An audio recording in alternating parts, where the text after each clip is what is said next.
vamos a tener una presentación de su último libro, Dominar, que acaba de ser publicado en español por la editorial Gediza. Tenemos muchísimo gusto de tener aquí a Mario Ruffer, colega y amigo, quien va a comentarlo y pues habría algunas preguntas, yo también, pero pues ha sido apasionante leer este volumen tan denso e intenso, entonces pues hay muchas preguntas que se abren y pues bueno, esperamos que a partir de esta presentación les atraiga la lectura, queden invitados a leer este gran volumen, pero en general pues el resto de la obra de Pierre Dadour. Este evento está organizado por 3 instancias, que son la Embajada de Francia, la Revista Común y la Librería Volcana. Agradecemos muchísimo a cada una de las 3 y pues voy a presentar específicamente a los participantes.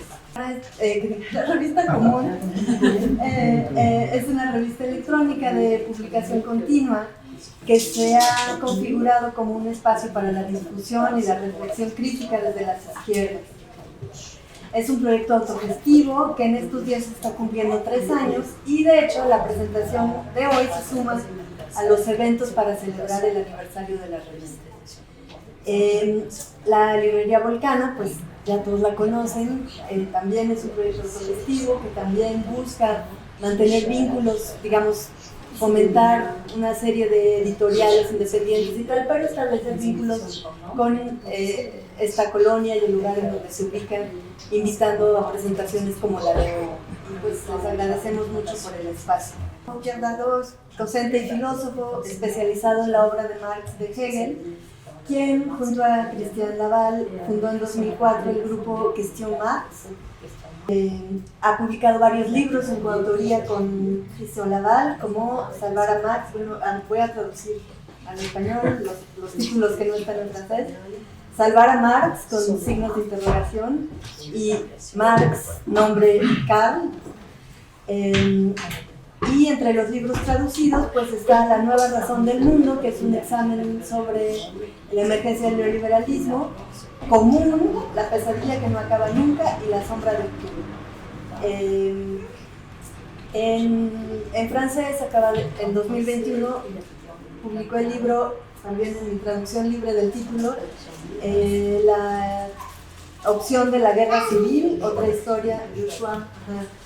historia del neoliberalismo. Entonces, bueno, hoy vamos a escuchar unas palabras de Mario Ruffer relativas al libro Dominar. Y ahora pues les voy a presentar a Mario,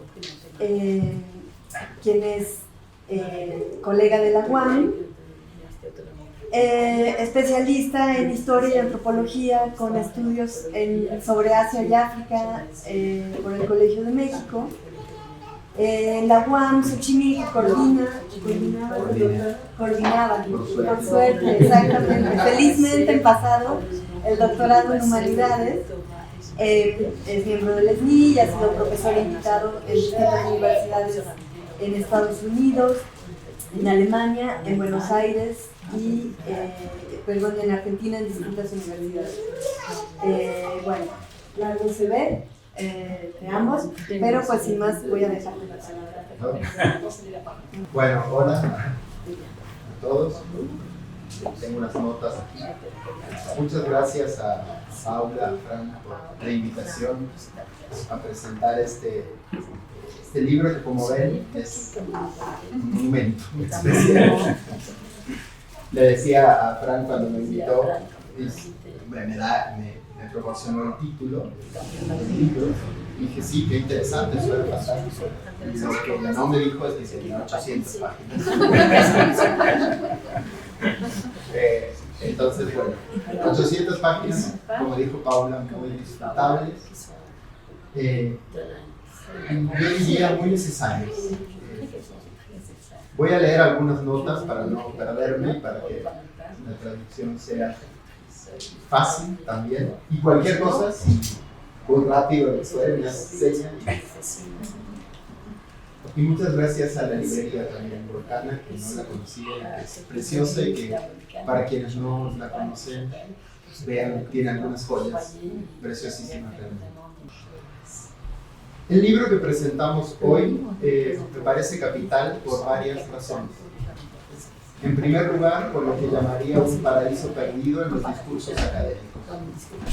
Es, en el mejor de las acepciones, una gran síntesis sobre uno de los problemas más complejos de dilucidar en la historia de Occidente y de sus otros, la soberanía del Estado. En estos tiempos en los que las nociones de fragmento, localidad, cosmologías están en el centro de debates sobre formas convencionales de poder, o cuando posiciones descentradas de los sujetos parecen copar la escena metodológica, este libro aparece como una maravillosa y necesaria anacronía. Vuelve a genealogizar, a proponer que las lecturas históricas de largo alcance son necesarias para comprender procesos presentes y, sobre todo, a inscribirse en las polémicas con una notoria ambición responsable. Enseño en la universidad pública, como dijo Paula, y veo con cierto temor la proliferación de expresiones como hay que pensar por fuera del Estado. El mundo ya no puede explicarse como un problema de estados nacionales. O es necesario abandonar la idea omnipotente del Estado como centro de la política. Y digo, pensar podemos pensar lo que sea. Que los problemas del mundo contemporáneo no pueden pensarse solamente a partir de los Estados-nación es bastante obvio. Que la idea de Estado, en mayúsculas hegeliana, debería dar lugar a procesos contingentes de acciones de estatalidad es también bastante claro. Ahora, que de todos estos ejes se deduzca que el Estado ya no forma parte de las agendas centrales de investigación, sí me parece preocupante. Fundamentalmente por una razón que se expone en la página 17 de este libro. Y cito: el mundo está hecho de estados y cada uno de nosotros ha sido moldeado en parte por el Estado. Nuestra realidad es masivamente estatal o estatal nacional. Hace poco recibí un comunicado de comunidades diaguitas en la Argentina, en la que se distanciaban tajantemente de las formas específicas de clasificación que hacía el Estado argentino sobre ellas, así como de ciertos informes de arqueólogos contemporáneos. Las comunidades se dirigían a los legisladores con un oficio que tenía un número de consecutivo, un lenguaje preciso de la política, y al final del comunicado, 17 sellos que emulaban el escudo nacional con otros aditamentos y las rúbricas de los líderes. Cuando leí Dominar, no pude dejar de recordar este comunicado, que de algún modo refiere a lo que Dina Das llamó la firma del Estado. No solo un aparato, también una poderosa ficción, un modo de escritura que formaliza el sentido de la comunicación pública y política, incluso allí donde lo que se discute es la extensión de su dominio y su jurisdicción. Leo este libro, en ese sentido, como un acto de restitución. La restitución necesaria de no perder de vista que vivimos en realidades profundamente marcadas por acciones de estatalidad y por lenguajes allí codificados. ¿Cómo es que se gesta ese proceso? ¿De dónde parte? ¿Cuáles fueron sus fisuras, sus discontinuidades? En esta edición en español, Dominar, estudios sobre la soberanía del Estado en Occidente, de Pierre Tardot y Christian Laval, tiene 11 capítulos, una conclusión y un anexo, si hacía falta, y nada más que 777 páginas. Me parece tan sugerente como enigmático que las consideraciones sobre la noción de Estado y soberanía en Michel Foucault estén cifradas en un anexo. Tiene un efecto. No es un capítulo más, y por supuesto lo leí con mucha atención. Hay algo de estupendo en la confección de este libro, y es cierto respeto con el lector no especializado, y sobre todo con el lector no modélico, o sea, los que pueden no conocer todo el espectro de la teoría política. Es más, si el libro se lee de cabo a rabo, uno tiene la visión completa y clara de la tesis central sobre la soberanía del Estado en Occidente como una lógica de dominio histórica y contingente, modificable y móvil, que sostiene centralmente al mundo moderno, occidental, y yo diría, bueno, incluso no occidental. Pero también es posible moverse en el libro, casi como el Rayuela de Cortázar, solo que sin modificar el argumento. Quiero decir, es un libro para que también a quien no le interese cierto sector de las modulaciones de la soberanía pueda leerlo en términos de selecciones precisas. Diría que la introducción es clave, la conclusión, evidentemente. Pero si alguien está interesado en comprender la tesis sobre por qué el neoliberalismo no significó un por fuera del Estado o un abandono del Estado, sino un reacomodo de actores y fuerzas normativas, puede sobrevolar más tranquilamente las páginas sobre las traducciones de la política de Tomás de Aquino o sobre las diferencias entre Locke y Rousseau con Hobbes. Sin embargo, el lector no podrá obviar la centralidad de la institución Iglesia en la conformación tanto de una idea de soberanía como de una lógica institucional. En pocas palabras, es un libro generoso, creo, en tanto puede leerse en distintos niveles de profundidad y erudición, y es permisivo al respecto, cosa no muy frecuente en nuestros ámbitos de hiperespecialización y jergas a veces impensables. Me gustaría trabajar sobre algunas falacias que este libro combate muy claramente. Hay muchas, pero me centraré en 4. Primera, la que ya adelanté, la relativa a la descentralización del Estado en la vida pública. El Estado estaría reemplazado por corporaciones, por la lógica del capital, por la transterritorialización, por movimientos alternacionales.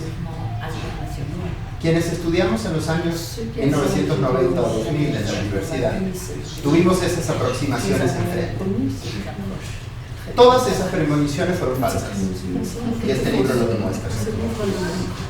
Incluso en América Latina, quizás un occidente diferido, como lo llama Valentiniano, es imposible pensar las izquierdas progresistas, los gobiernos nacionales populares, y obviamente las derechas, el bolsonarismo, la intervención de sectores religiosos en la política, sin comprender el rol central de las acciones de estatalidad en la constitución no solo del dominio a secas, sino, como diría Pierre Bourdieu, de la violencia simbólica, o como diría Judith Butler, de deseos en la política.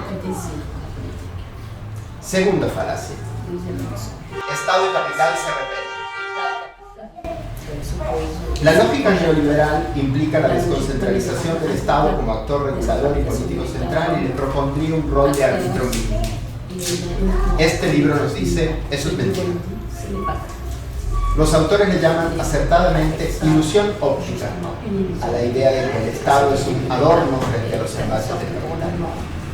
Recurriendo a la historia, los autores exponen que Wallerstein o Brodel ya habían hablado de que a lo largo de la formación del sistema mundo, los estados siempre estuvieron pendientes de las articulaciones con el capital. Hace poco, en un libro mexicano llamado Violencia de Estado, Pilar Calveiro llegaba a una conclusión similar. El hecho de que haya ejércitos paralelos en México, de que ciertos poderes corporativos están interviniendo en la lógica del Estado, no lo hace menos medular al Estado y a su encarnación de soberanía. Al contrario, lo necesita y lo fortalece. En la página 635 hay un paisaje que me parece claro, lo voy a citar. El problema al que nos enfrentamos es un dilema subyacente en el análisis contemporáneo sobre la cuestión. O bien, se considera que el Estado está sometido ahora a poderes ajenos a él, lo que nos habría conducido paulatinamente a un neofeudalismo cuyo alcance aún no podemos medir. O bien, la soberanía estatal, lejos de haberse convertido en una pieza de museo, seguiría desempeñando un papel crucial en la actual estructura de dominación, debido al simple hecho de que el mundo sigue estando organizado en estados. Las empresas privadas necesitan la protección de todo el poder de su estado en la competencia mundial, y la división social propia del capitalismo necesita más que nunca un estado poderoso. Que los autores de Dominar se decantan o eligen esta segunda tesis. Y en la página 700 se lee: el mercado mundial no se liberó de las restricciones estatal nacionales según el esquema de desencastramiento de Polanyi, la vieja tesis de Campo. Fue deliberadamente encerrado en un sistema jurídico-político global. ¿Cuál es? Clarísimo. De modo que si el mundo es doble, como pensaba Schmitt, a la vez estatal a nivel nacional y económico globalmente, a ambos lados de ese dualismo, este mundo en construcción estaría sujeto a normas e instituciones jurídicas. Tercera falacia. La soberanía moderna tiene un origen exclusivamente secular, racional, con raigambre en la historia clásica greco-latina y totalmente mundializada. Falso, no son los autores. Este es un punto, creo, altísimo del libro. Dos fragmentos rescataría aquí. Esto para que vean que sí. En la página 89, los autores plantean: lo que es indiscutible es que la concepción del Estado soberano no se hubiera podido constituir sin el pensamiento del Dios soberano. Pero esta condición de posibilidad ¿es también una condición suficiente? Claramente no, pero necesaria. Páginas más adelante, en la historia del Occidente moderno, lo que sirvió de modelo directo para la construcción de la soberanía estatal no fue ni la sacralización de los reyes en las monarquías helenísticas, ni la divinización de los emperadores romanos, ni la soberanía inscrita en el ser del Dios cristiano, sino la soberanía pontificia de la Iglesia. Estas dos premisas son clave para comprender a lo largo del libro que la lógica de la soberanía es impensable solo en términos de una racionalidad burocrática y técnica, como apreciaría una lectura liviana de Weber. Es fundamental comprender que la Edad Media no fue una pausa ominosa en la construcción de la modernidad, sino una época que promovió actores fundamentales para la comprensión del orden moderno y contemporáneo, las nociones de dominio, soberanía, transferencia o delegación, conceptos tan caros a la hora de definir las nociones de contrato y de control. Cuarta, contemporáneamente la soberanía reside en el pueblo. Por ende, soberanía de Estado, soberanía del pueblo y soberanía popular son intercambiables. Falso. La soberanía del Estado y la soberanía del pueblo no son la soberanía popular.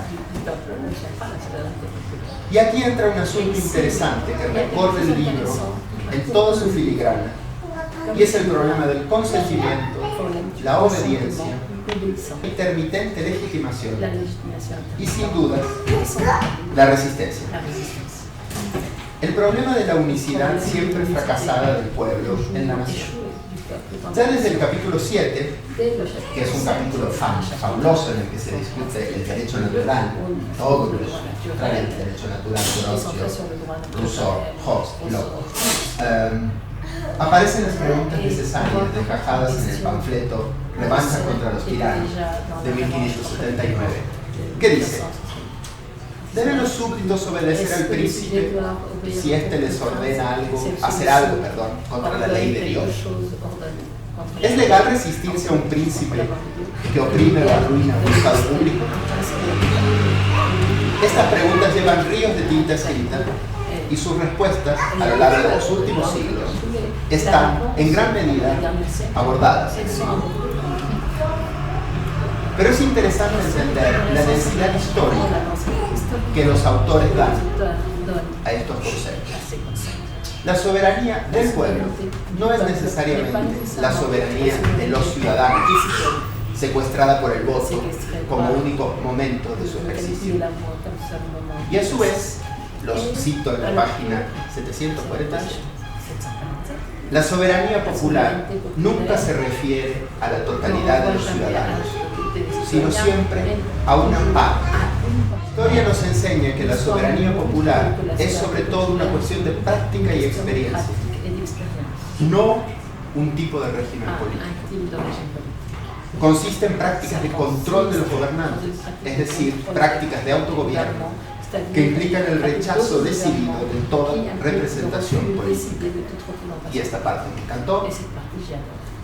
La soberanía popular se refiere al pueblo como actor de la soberanía, no al pueblo como misterioso sujeto de la soberanía. Me reservo para esta parte entonces la idea fuerza que recorre el libro con mucha potencia. El Estado deriva su potestad del modo específico en que históricamente se manifiesta como abstracción. Hay una oración en la página 306 que me parece clave al hablar del absolutismo. Dicen los autores: el Estado y el Rey parecerán fusionarse en el absolutismo, pero sin anular la gran conquista simbólica de la abstracción del Estado. El Rey encarna el Estado en todo su brillo y su poder, porque Él es a su manera el Estado. Esta idea me parece clave y central, porque nos permite acceder a otra, la idea de las ficciones poderosas que nos constituyen por entero en la modernidad.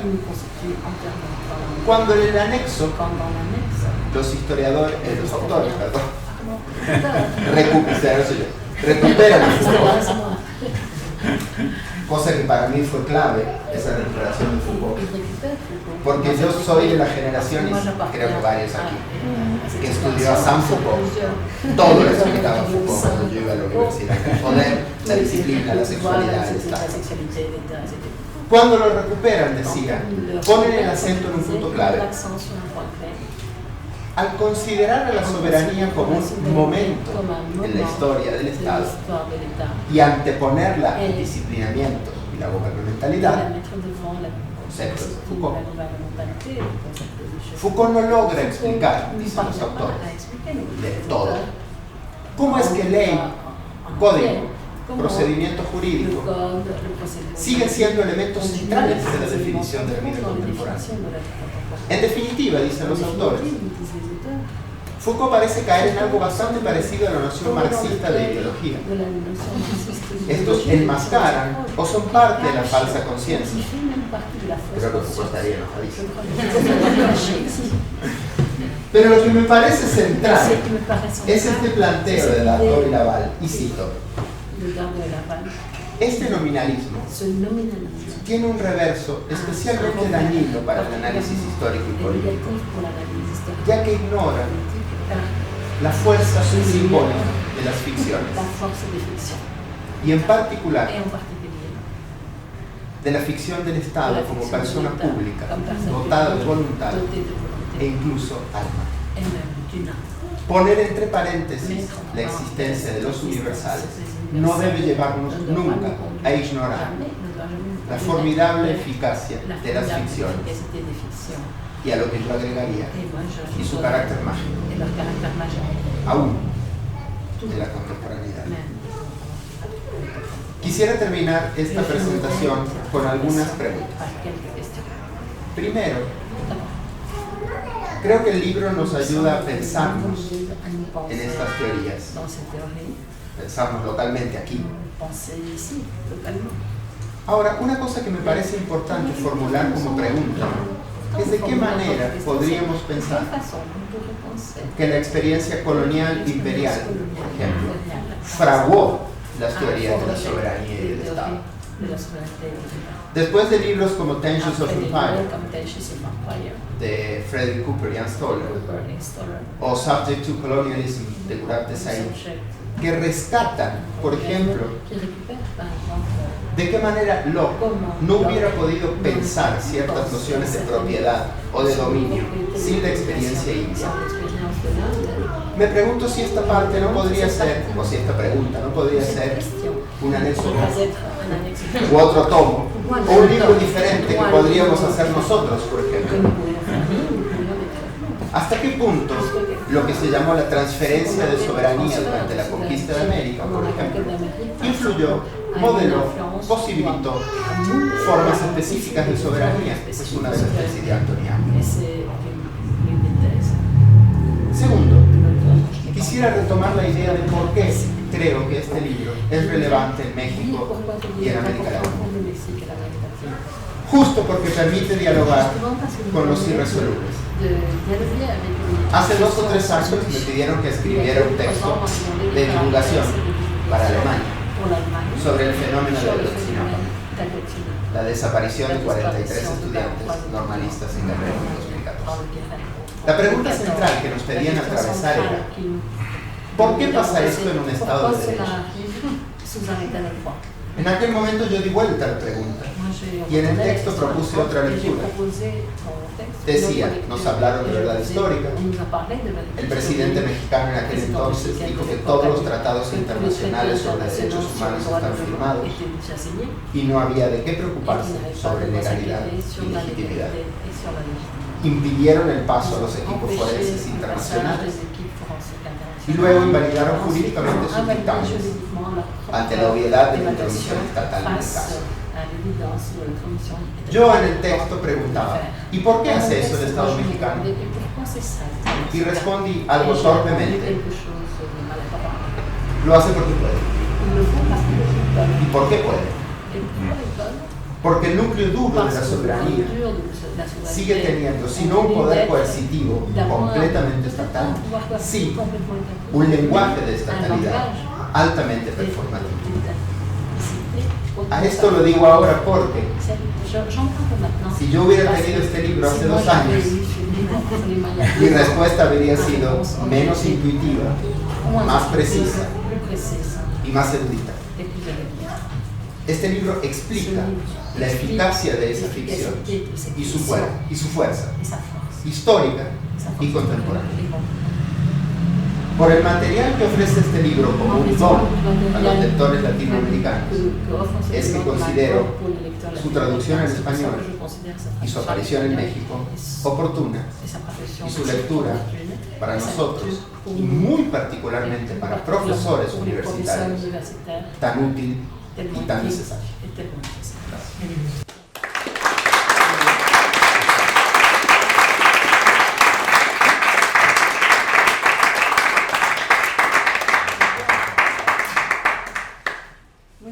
Gracias a Mario Ruffert, que hace muy bien su tarea. Además, pues nos presenta realmente un panorama súper enriquecedor de todo lo que esta obra puede aportar y todos los planos de lectura distintos que hay mucho más. Tal vez puedo darle la palabra a Pierre Verdot, si quiere reaccionar, comentar rápidamente de su proyecto, reaccionar a las palabras de Mario, y luego podemos continuar con más preguntas. Rapidement. Pero rápido, Je pense que ce qui est extraordinaire pour moi, creo que aquí lo extraordinario para mí, como autor de este libro, como coautor de este libro, c'est que Mario est allé tout de suite à l'essentiel. Es que Mario se fue realmente de inmediato a lo esencial. C'est-à-dire que je regarde la façon dont les différentes remarques sont faites. Es decir, veo de qué manera hizo sus diferentes observaciones. Et je m'aperçois que dès le début, le statut un peu bizarre de l'annexe consacré à Foucault est souligné. Y veo que de inmediato subrayó este estatus un poco extraño del anexo que le dedicamos a Foucault y lo subrayó. Je m'aperçois que la notion de fiction revient assez constamment. Y me doy cuenta también de que la noción de ficción vuelve una y otra vez de manera constante. Et l'idée de l'efficace propre des fictions. Y también la idea de la eficacia propia de las ficciones. L'idée de la puissance des fictions. La idea del poder que hay en las ficciones. Qui est quelque chose qui apparaît comme étant complètement contre-intuitif.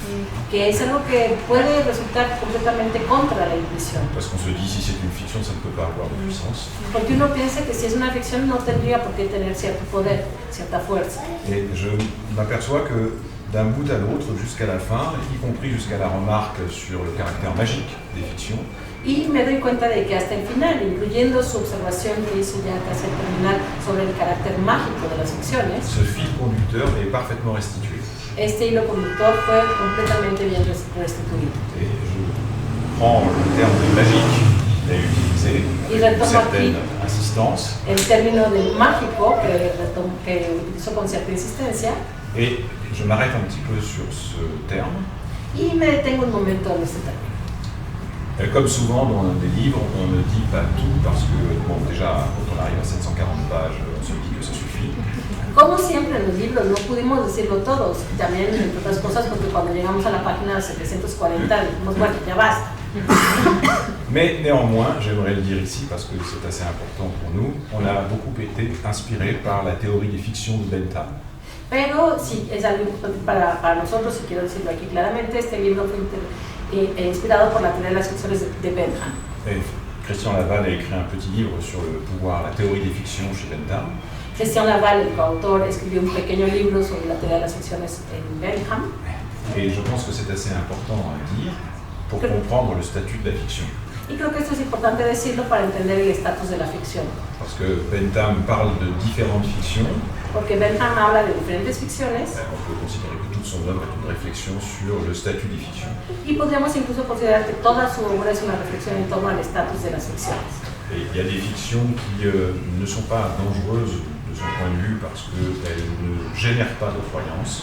Y según su punto de vista hay ciertas ficciones que no son peligrosas porque no generan creencias. Et il y a en revanche des fictions qui sont très dangereuses et très efficaces en ce sens parce qu'elles produisent et génèrent de la croyance. Y al contrario, considera que hay ciertas ficciones que son muy poderosas y muy peligrosas porque justamente generan creencias. Par exemple, il dit l'espace, le temps, le mouvement sont des fictions. Por ejemplo, dice que espacio, tiempo, movimiento son ficciones. Mais c'est pas très dangereux parce que ça génère pas de fiction, de croyances. Pero no son muy peligrosas porque no generan creencias. En revanche, imaginez que les détenteurs du pouvoir, parce qu'ils sont détenteurs du pouvoir, ont un savoir qui les rend supérieurs socialement et symboliquement à tous les autres, ça c'est dangereux. Y en cambio, el hecho de quienes detentan el poder, por el hecho de detentar el poder, también poseen un saber que los pone por encima de los demás, eso sí es peligroso. La croyance dans la supériorité des gouvernants. La creencia, por ejemplo, en la superioridad de quienes nos gobiernan. Ça, c'est une fiction qui est dangereuse parce qu'elle génère une croyance, justement, qui est très fortement travaillée du point de vue, y compris du symbole, de la symbolisation. Y esta es una ficción que justamente es muy poderosa porque está forjada, está trabajada desde el punto de vista simbólico. Pour que la croyance soit générée à partir de la fiction, para que la creencia pueda ser generada a partir de la ficción, il faut toute une mythologie. Se necesita toda una mitología. Il faut des récits. Il faut qu'on construise des récits. Se necesitan relatos, se necesitan construir relatos. Et pendant les siècles où la souveraineté de l'État s'est construite en Occident, y durante los siglos durante los cuales la soberanía del Estado se construyó en Occidente, il y a énormément de gens qui se sont spécialisés dans l'écriture des récits destinés à légitimer hubo mucha gente que se especializó en redactar los relatos destinados a legitimar el Estado. Il y a des pamphlétaires, il y a des légistes. Hay panfletarios, hay legistas. Les légistes ont joué un rôle considérable. Los legistas desempeñaron un papel considerable. Parce qu'il s'agit non seulement de justifier ou de légitimer la loi, mais de le faire à partir d'une référence à quelque chose de supérieur. Porque no solo se trata de justificar o de legitimar la ley, sino de hacerlo refiriéndose a algo superior. Et ça, c'est un point, effectivement, que Foucault a insuffisamment vu. Y ese es un punto que efectivamente a Foucault se le pasó un poquito por alto. Compte tenu de mon âge, je fais partie encore plus des gens qui ont été directement influencés par Foucault. Dada mi edad, formo parte de esa gente que de manera todavía más directa fue influenciada por Foucault. Mais néanmoins, je crois qu'avec Christian, on a voulu marquer le point précis où il nous apparaît que son analyse est insuffisante. Sin embargo, creo que con Cristian lo que hicimos fue indicar el punto preciso en el cual su análisis nos parece insuficiente. Mais c'est exactement ce que Mario a repéré et je remercie sa lecture d'avoir été aussi attentive à ce qui m'apparaît comme étant central. Y eso fue algo que Mario identificó y le quiero agradecer muchísimo su lectura al haber identificado lo que a mí me parece central. C'est le problème de ce qu'on appelle le nominalisme. Es el problema de lo que llamamos el nominalismo. Parce que le nominalisme, ça peut recouvrir des choses très différentes. El nominalismo puede referirse a cosas muy diferentes. Par exemple, au XIVe siècle, il y a un philosophe qui s'appelle Guillaume d'Occam, Por ejemplo, en el siglo XIV había un filósofo que se llamaba Guillaume d'Occam, qui est un nominaliste, que era un nominalista et qui dit en fait l'universel, ça n'existe pas, il n'existe que des individus. y que dice, el universal no existe, solo existen individuos. Ça, c'est une manière assez classique d'être nominaliste. Esa es una manera bastante clásica de ser nominalista, C'est pas le problème de Foucault. pero ese no es el problema de Foucault. Pas du tout. Para nada el problema de Foucault. Le problème de Foucault est tout à fait différent parce qu'il combat en fait l'illusion selon laquelle l'État serait un grand sujet originaire. Y la idea de Foucault más bien es combatir esta idea según la cual el Estado sería un gran sujeto original en el sentido de los orígenes. Et cette partie, cette dimension critique de la thèse de Foucault, du nominalisme de Foucault, nous la reprenons à notre compte. Y esta dimensión crítica del nominalismo de Foucault nos la apropiamos Christian Lavallee. Mais en revanche, ça n'est pas parce que justement il faut combattre cette illusion, Pero, en cambio, no porque haya que combatir esta ilusión, il faut pourtant renoncer à l'idée que les fictions puissent être puissamment efficaces et organisatrices. hay que renunciar a la idea de que las ficciones pueden ser poderosamente eficaces y organizadoras, factor de organización. Et la fiction de l'État est une fiction très puissante. Y la ficción del Estado es una ficción muy Il ne poderosa. faut pas opposer la réalité à la fiction. No hay que poner la realidad y la ficción. Il faut considérer que la fiction, plus elle est puissante, plus elle a des effets de réel. Y hay que considerar entonces que la ficción, entre más poderosa es, más efectos tiene en lo real. Bon, je me mets à parler comme Lacan, Bueno, empiezo a hablar como Lacan, mais c'est pas du tout ce que je veux dire. pero no es eso lo que quiero decir. Je veux dire par là que lorsque la fiction est relayée par tout un travail de symbolisation, elle a des effets extraordinairement efficaces. Lo que quiero decir aquí es más bien que cuando la ficción está respaldada por todo un trabajo de simbolización, tiene efectos sumamente Et eficaces. c'est ce qu'on voit encore aujourd'hui. Y es lo que seguimos viendo hoy. Et pour les deux remarques qui ont été faites à la fin, Y en cuanto a las dos observaciones finales, je plaide coupable. me declaro culpable. Nous déclarons coupables. Nos declaramos culpables. Je veux dire par là que c'est vrai que on s'est dit, moi notamment en lisant le livre d'une chercheuse américaine qui s'appelle Lauren Benton, Sobre todo yo, al leer el libro de una investigadora americana que se llama Lauren Benton, je me suis dit qu'effectivement il aurait fallu ajouter encore d'autres chapitres me dije que bueno, sí, finalmente sí tendríamos que haber añadido otros capítulos à partir de l'expérience coloniale ou de l'expérience impériale, a partir de la experiencia colonial o de la experiencia imperial, mais dans les deux sens. pero en ambos sentidos. C'est-à-dire qu'il y a à la fois l'expérience coloniale qui a servi de base à l'édification de théorie de la souveraineté de l'État en Occident, Porque a la vez la experiencia colonial sirvió como base para la elaboración de una teoría del Estado en la experiencia occidental. et ce que Mario a dit à propos de Locke. Y eso fue lo que dijo Marius acerca del Locke. Mais en même temps, il y aurait peut-être un travail, et ça, nous ne pouvons pas le faire nous, qui est un travail sur la façon dont la souveraineté de l'État a été exportée par la colonisation, Pero también hay notamment en Amérique latine. un trabajo que hay que hacer, y es un trabajo que no vamos a poder hacer nosotros, es un trabajo en torno a cómo la soberanía fue una idea exportada y tiene que ser trabajada afuera, por ejemplo, en América Latina. Par exemple, il y a une différence qui me vient à l'esprit Pienso que hay una diferencia entre les pays d'Amérique latine qui ont été conquis par les conquistadors espagnols los países de América Latina que fueron conquistados por España, y el Brasil. españoles, y Brasil. Et le Brésil, c'est une méthode d'exportation qui est complètement différente. Brasil conoció un método de exportación totalmente diferente, Parce que c'est directement construit à partir du roi, du Portugal. porque se construyó directamente a partir del rey de Portugal. Et il y a une véritable colonisation qui s'opère à partir du littoral, Hubo una auténtica colonización que estuvo a la obra a partir del litoral, avec un système comme ça de découpage de bandes de terre à partir du littoral. con un sistema que van operando como por portes de franjas de tierras a partir del litoral. Totalement différent de ce qui s'est passé dans d'autres pays, que ce soit au Pérou, que ce soit au Mexique, que ce soit... C'est très différent. Y es algo muy distinto a lo que pasó en otros países, háblese de Perú, háblese de México o de otros, fue totalmente diferente. Je pense qu'il faudrait une étude différentielle des formes d'exportation du modèle de la souveraineté étatique telle qu'elle s'est construite en Occident dans les pays qui ont été soit directement colonisés. Y entonces me digo que sí se necesita realmente hacer un análisis específico de las formas de exportación de este modelo de soberanía hacia otros países que fueron colonizados, por ejemplo en América Latina. Avec des exemples vraiment très différents. Con ejemplos realmente muy diferentes. Lorraine Benton prend l'exemple de Aguirre. Y Lorraine Benton toma por ejemplo el ejemplo de Aguirre. Avec l'espèce d'empereur de l'Eldorado. Que se declara una especie de emperador del Eldorado. Avec une déclaration qui est directement une déclaration de concurrence. Con una declaración que es una declaración directamente de competencia, de ponerse en competencia. Au roi d'Espagne. Contra el rey de España. C'est une manière de dire pour nous, vous ne comptez pas. Y es una manera de decirle para nosotros usted ya no cuenta.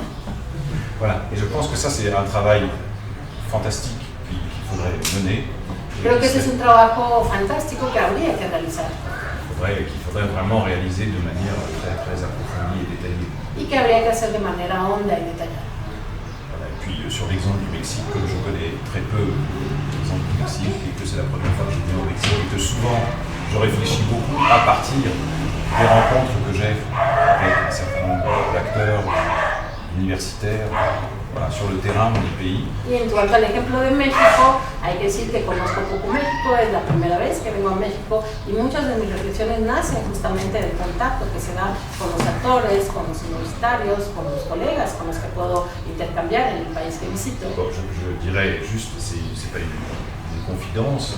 Les voy a contar algo que no es exactamente una confidencia. Il y a des pays d'Amérique latine que je connais mieux que les autres. Que hay ciertos países de América Latina que conozco mejor que los demás. Je suis allé 4 fois au Chili. Ya fui 4 veces a Chile. Je connais assez bien la situation du pays. Y conozco bastante bien la situación de aquel país. Incomparablement mieux que celle du Mexique. Incomparablemente mejor la conozco que la de México. Parce que j'ai eu, à l'occasion de 4 séjours, justement, la possibilité de discuter. Pero justamente porque durante mis 4 estancias he podido discutir con la gente. Et donc j'espère que j'aurai la possibilité de revenir au Mexique pour discuter. Entonces espero poder volver a México para seguir discutiendo. Et je dois ajouter une chose. Y tengo que agregar algo más. C'est que pour le cas du Chili, en el caso de Chile, j'ai eu la chance incroyable. Tuve la suerte increíble. Pour moi, pour quelqu'un de ma génération. Para mí, para alguien de mi generación. D'arriver le 6 novembre 2019. De llegar allá el 6 de noviembre de 2019. À Santiago. Llegué a Santiago. Et d'assister à une révolution. Y asistí a una revolución. Donc ça, c'est quelque chose d'extraordinaire. Es algo extraordinario. Muy bien, muchas gracias.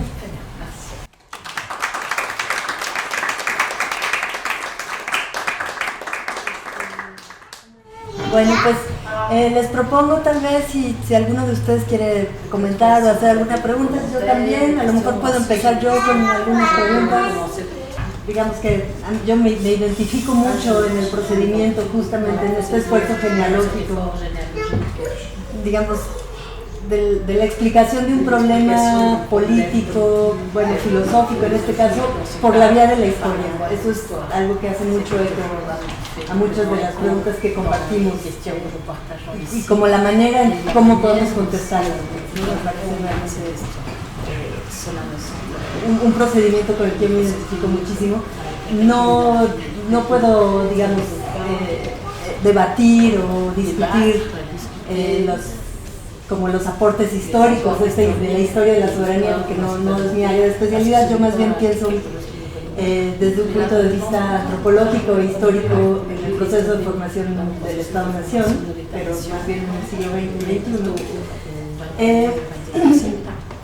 En México además. Y desde este lugar, algo que es muy notable y que este tipo de genealogía sirve, pero que también me gustaría escuchar antes de qué piensan al respecto, es en qué medida podemos usar. Algo que es notable en México es que es difícil hablar de una única soberanía del Estado, por ejemplo. O sea, esta idea de permanencia, o sea, de la soberanía como algo permanente, constante y único, ni históricamente, ni contemporáneamente puede documentarse, digamos, en términos de evidencia. Entonces, creo que una postura analítica posible es decir, bueno, pero es que entonces el Estado no es soberano, ¿no? Entonces, tener como un ideal tipo de qué es el Estado soberano y decir, este no cumple, ¿no? No sé si ese camino es muy productivo, otro es decir, bueno, a lo mejor tenemos que entender distinto la soberanía como algo mucho más orgánico y flexible, en donde a veces está presente, a veces no está presente, a veces está en disputa entre distintos grupos, etcétera, en fin. Entonces, eso es como una primera inquietud, ¿cómo lo piensas? Exacto, esta idea de soberanías que pueden tener receptáculos distintos, ¿no? Y otro problema que me brincó mucho en el texto, que me parece que es, digamos, algo que me parece muy importante de este libro es que pone preguntas que son inquietudes que yo tengo, que muchos tenemos, pues a lo mejor no todas las respuestas están o no todas las respuestas son las que con las que uno coincide, pero creo que pone los señalamientos, subraya un montón de problemas políticos que a todos nos atañen. Por ejemplo, el papel del Estado hoy. Yo tengo la misma impresión con mis estudiantes, o sea, hay una desconfianza de principio al Estado,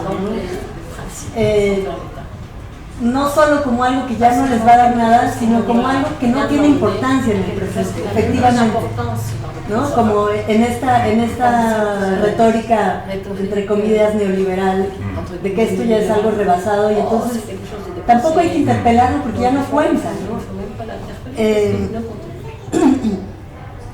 Entonces, pues la tensión entre el desdibujamiento del Estado, el crecimiento de las instituciones y corporaciones transnacionales y transestáticas, es decir, un montón de problemas. La izquierda hoy frente a todo eso, es muy importante, creo, esa pregunta en su libro, aunque no sea el objeto del libro, hay un proyecto de izquierda y un posicionamiento ahí que a mí me parece muy valioso y que también como que exalto porque la teoría política puede muy fácilmente distanciarse de todo posicionamiento político, ¿no? Y a mí me gusta que no sea así, que haya un proyecto, que se busque un proyecto de izquierda en esta relectura de la soberanía del Estado. Pero pensando en todo eso, pues una pregunta que viene muy necesariamente, que es como medio ineludible, no sé, Mario, si la vivió también, es qué tan trasladables son estas perspectivas, por ejemplo, entre Francia y México, ¿no? Con la historia del Estado francés conocemos, pues es muy entendible que haya una búsqueda de cuestionar esta presencia tan absoluta del Estado, ¿no? Desde muchos puntos de vista en México podríamos tener la impresión que lo que pasa es que nos falta un poco más de orden legal, de orden estatal, de funciones redistributivas, de actores centralizados que puedan justamente concentrar esta soberanía. Entonces, otra pregunta que surge un poco del libro es ¿cómo se pueden trasladar estas preguntas o estos señalamientos sobre la soberanía a contextos en donde el Estado puede muy fácilmente ser percibido como algo desechable porque nunca nos ha cumplido de alguna manera, y que al menos en México ese discurso se articula muy fuertemente con discursos muy elitistas, cosmopolitas, del Estado nos sobra, porque toda esta función potencialmente redistribuidora del Estado parece totalmente, pues sí, prescindible, ¿no? Entonces, no sé, entiendo que no conoces el contexto mexicano, no es necesario, pero digamos, ¿cómo estás pensando tu proyecto analítico, filosófico y político más allá del contexto que fue producido. Permanence et continuité. Sobre la primera pregunta en cuanto al carácter de permanencia y de continuidad. L'insistance à souligner ce double caractère Mi insistencia al subrayar este doble carácter est essentiellement dirigée contre des théories va dirigido esencialmente contra ciertas teorías qui considèrent que la souveraineté, c'est d'abord et avant tout la personne du souverain. que consideran que la soberanía es primero y ante todo la persona del soberano. Que la souveraineté requiert, a pour condition, l'existence physique d'une personne appelée le souverain. Que la soberanía requiere la existencia física de una persona que es el soberano. Et il y a des passages chez Foucault qui vont dans ce sens. Y algunos fragmentos en Foucault apuntan un poco en ese sentido. Ce qui fait qu'il a tendance à dire que la souveraineté, le modèle de la souveraineté, c'est la société féodale. Y es por eso que tiene tendencia a decir que la soberanía, el modelo de soberanía, es la sociedad feudal. Donc, l'insistance sur le double caractère de permanence et de continuité, c'est destiné justement à combattre ce type d'analyse. Y entonces esta insistencia en cuanto al doble carácter de persistencia, permanencia y continuidad está destinada justamente a combatir este tipo de discursos. Et le deuxième point, c'est que la permanence et la continuité, c'est le langage de la fiction. Y el segundo punto es que permanencia y continuidad pertenecen al lenguaje de la ficción. C'est la fiction de l'État comme personne publique Es la ficción del Estado como persona pública, qui est à la base de la souveraineté de l'État, que es la base de la soberanía del Estado, qui fait de la permanence et de la continuité deux traits essentiels. y eso hace que permanencia y continuidad sean rasgos esenciales. Ça ne veut pas dire que l'État est permanent et qu'il est continu. Eso no quiere decir que el Estado sea permanente ni que sea continuo, Ça veut dire que dans la fiction, il se donne comme sino que en la ficción se presenta como permanente y continuo. continu et comme permanent. C'est Baudin qui a insisté au XVIe siècle sur cette double caractérisation de la souveraineté. En el siglo XVI, Baudin ya insistía en esta doble caracterización de la soberanía. Donc c'est tout, ça ne va pas plus loin, mais c'est déjà important. Donc, Eso es todo, no voy mucho más lejos, pero es importante subrayar. Merci. Mais ça ne veut pas dire qu'il n'y a pas plusieurs formes. Pero eso no quiere decir que no hay varias formas. Il peut y avoir plusieurs formes d'État souverain. Puede haber varias formas de Estado soberano.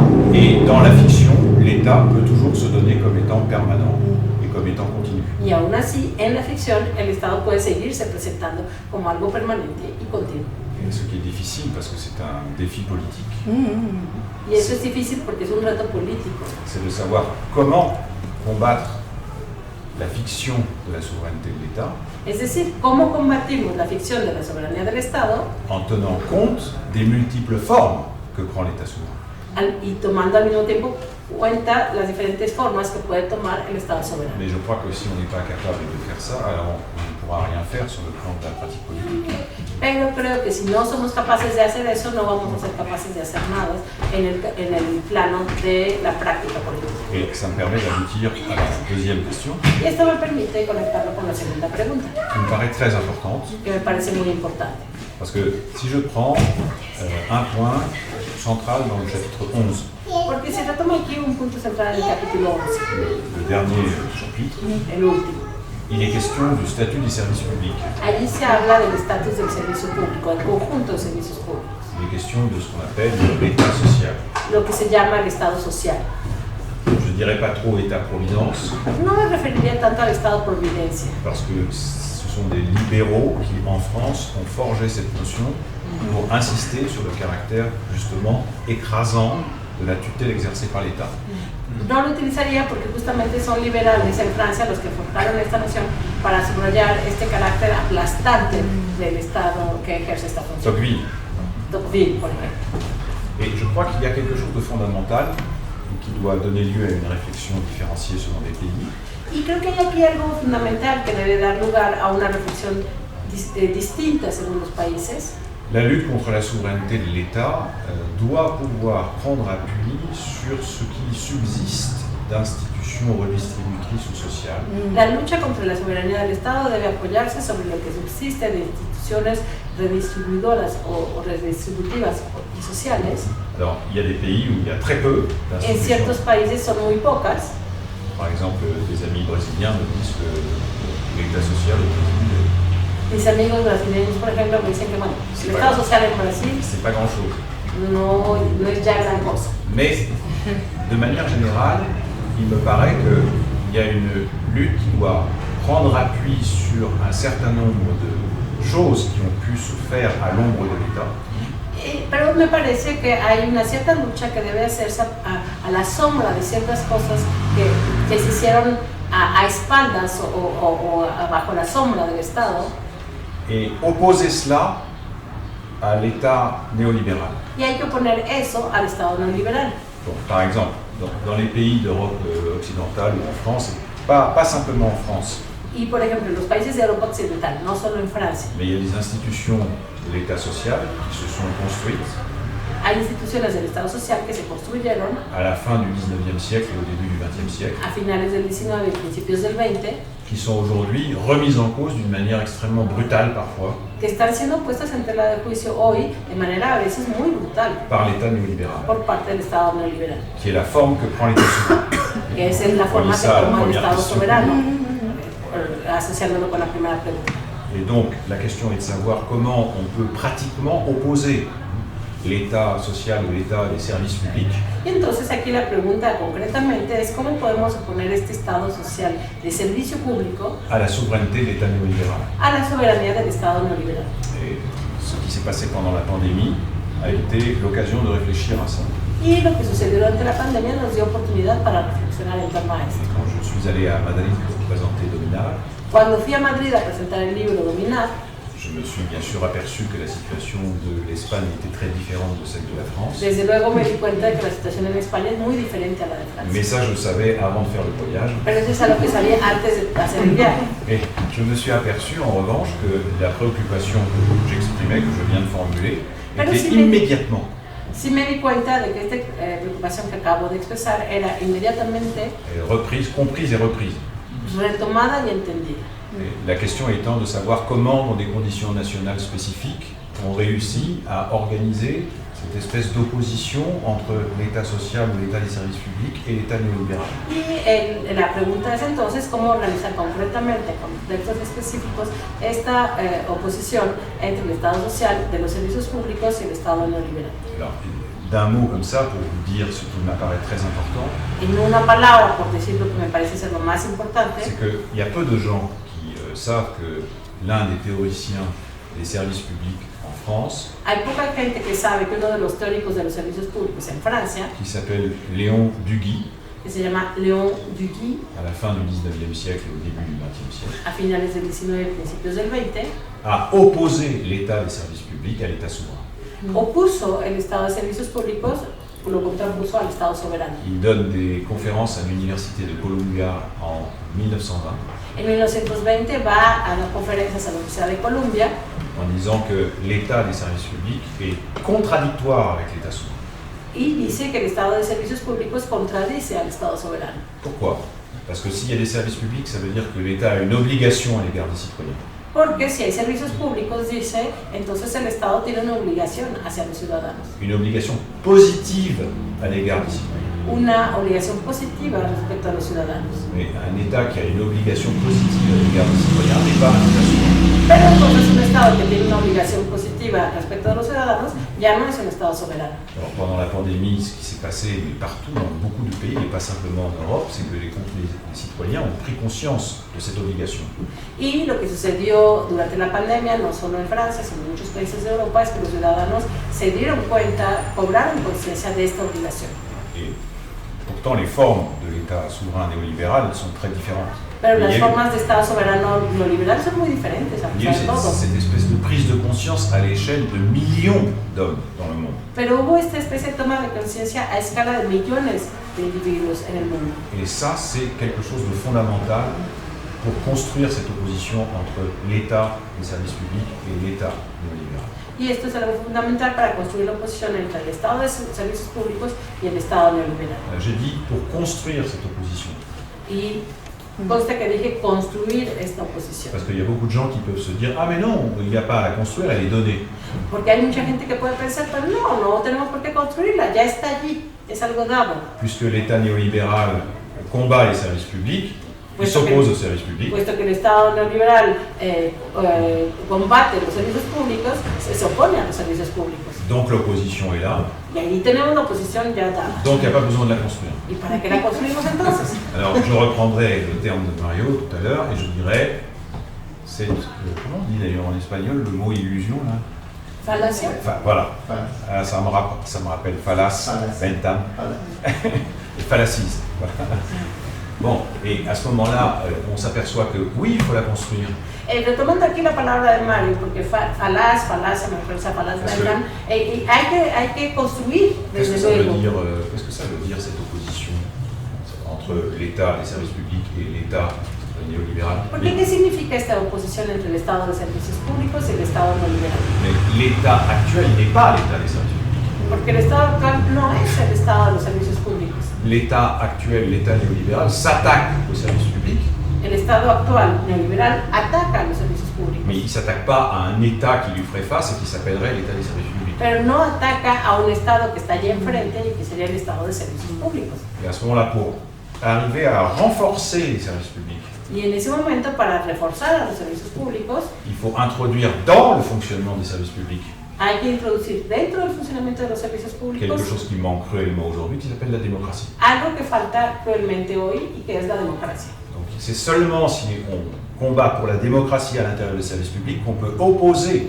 l'État des services publics à l'État néolibéral. Y solamente luchando por introducir la democracia en los servicios públicos se pueden poner los servicios públicos al Estado neoliberal. Voilà pourquoi il faut construire l'opposition. Y por eso hay que construir la oposición. No, damos por terminada esta presentación. Agradecemos mucho que ha dado a la Librería Vulcana, Revista Común y la Embajada Francesa, y los invitamos a un brindis ya que conversen con el autor. Muchísimas gracias. Merci à vous.